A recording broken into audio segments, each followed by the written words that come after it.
জানো বন্ধু, আজকে আমি অনেক মদ খেয়েছি।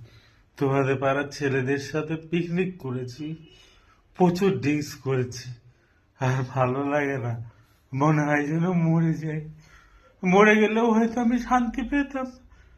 তুমি তো শান্তি পেতে, আমি নাই চলে যেতাম।